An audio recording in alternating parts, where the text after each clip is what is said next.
بسم الله الرحمن الرحيم الحمد لله وكفى والصلاة والسلام على نبي المصطفى نبينا محمد صلى الله عليه وآله وسلم yan uwa masu kallon mu da sauraron mu assalamu alaikum wa rahmatullahi wa barakatuh barkanmu da sake saduwa a wannan shiri namu na mu gudu tare mu tsira tare kamar yadda kuka sani shiri ne da ke tabo ainihin ɗaya daga cikin abubuwa da Allah subhanahu wa ta'ala ya hana mu don mu yi bayani a kan shi domin mu gudu tare mu tsira tare domin mu san sharri mu guje shi ba wai don mu aikata shi ba.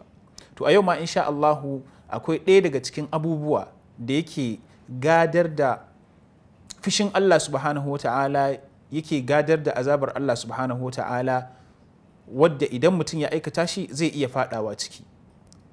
Wannan abu kuwa shine abin da yawanci yake faruwa a tsakankaninmu musamman 'yan kasuwa.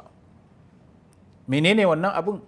Shine abin da a larabci ake ce masa yaminul ghamus, ko kuma rantsuwa mai tunkuɗawa, rantsuwar da take tunkuɗa mutum zuwa ga ainihin azabar Allah subhanahu wa ta'ala, kamar yadda rantsuwar ta yaudara ce.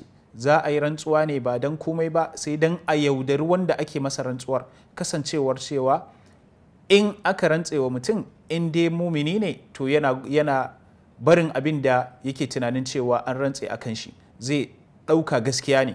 To lallai akwai waɗanda suke amfani da dama na sakankancewa mumini da yadda da rantsuwa, sai su yi amfani da ita don su cuce shi ko kuma su masa wani abu mai kama da haka. Allah subhanahu wa ta'ala ya yi hani dangane da irin wannan rantsuwa da ake yi don a yaudari mutum da shi a cikin alkur'ani, kamar yadda yake cewa innal ladhina yashtaruna bi ahdillahi wa aymanihim thamanan qalilan ulaika la khalaqa lahum fil akhirati wa la yukallimuhum Allah wa la yanzuru ilayhim yawm alqiyamati wa la yuzakkihim wa lahum adhabun alim. Lalle waɗanda suka kasance suna yin amfani da alkawarin Allah, suna yin amfani da kuma rantsuwa da suke yi don su ci dukiyar mutane, don su nemi wani abu ɗan taƙi na duniya, to su sani waɗannan Allah subhanahu wa ta'ala dai ba zai kalle su kallo na rahama ba ranar gobe kiyama, sannan kuma ba zai yi musu magana ba, magana ta daɗi a ranar gobe kiyama, sannan kuma su sani Allah ba zai tsarkake su ba, sannan kuma suna da narkon azaba. Idan muka lura wannan abu lallai yana faɗawa a cikinmu sosai, musamman kamar yadda na faɗa a farko 'yan kasuwa. Mutum zai ta rantsuwa, ƙila rantsuwar da yake yi shi mai saye bai tunanin cewa abin da ake rantsewa akan shi kenan, amma ya yi rantsuwan ne don yaudara.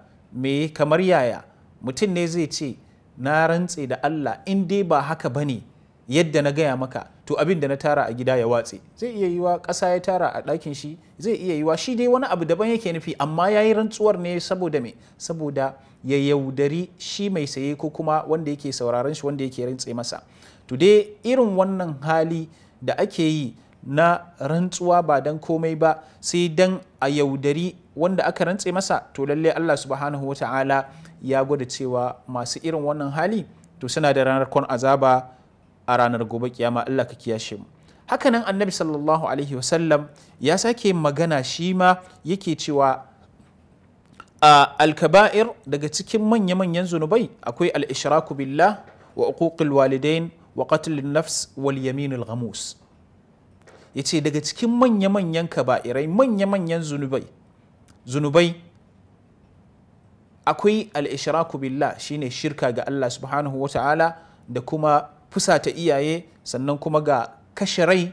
Sannan sai annabi sallallahu alaihi wasallam ya goya da al-yaminul ghamus, wato rantsuwa wacce take tunkuɗa wanda yake yin ta zuwa gidan wuta.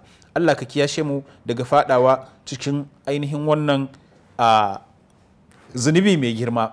Lalle idan muka lura addinin musulunci ya tsari ne akan bin haƙƙi da kuma rashin cutatar da juna.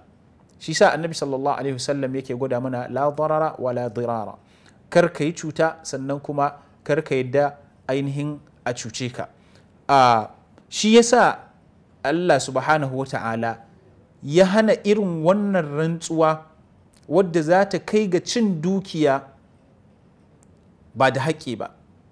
kun ga san cewa ko cin dukiyar ɗan adam ba da haƙƙi ba, Allah subhanahu wa ta'ala ya hana shi, wala ta'kulu amwalakum bainakum bil batil, kar ku ci dukiyanku a tsakaninku da batuci.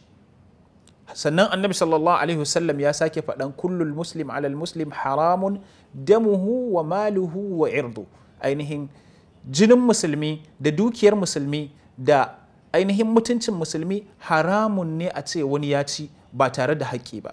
Kenan dalilin da yasa Allah subhanahu wa ta'ala ya haramta irin wannan rantsuwa shine saboda kar ya zanto an samu dama, mutum ya samu dama ya yaudari wani ba don komai ba saboda ya yarda da shi. Sannan kuma idan muka lura da kyau, irin wannan rantsuwa takan kai mutum ya fada cikin ainihin abin da ake ce mishi alamomi na munafiki. Allah ka kiyashe mu, domin annabi sallallahu alaihi wasallam ya faɗa daga cikin ayoyin munafiki shine idan aka amince masa sai ya yi yaudara. Allah subhanahu wa ta'ala ya kiyashe mu daga fadawa cikin wannan ainihin babban zunubi. Muna roƙon Allah subhanahu wa ta'ala ya kare mu daga fadawa. Insha Allah sai kuma za mu sadu a shirinmu na gaba. Wassalamu alaikum wa rahmatullahi wa barakatuh.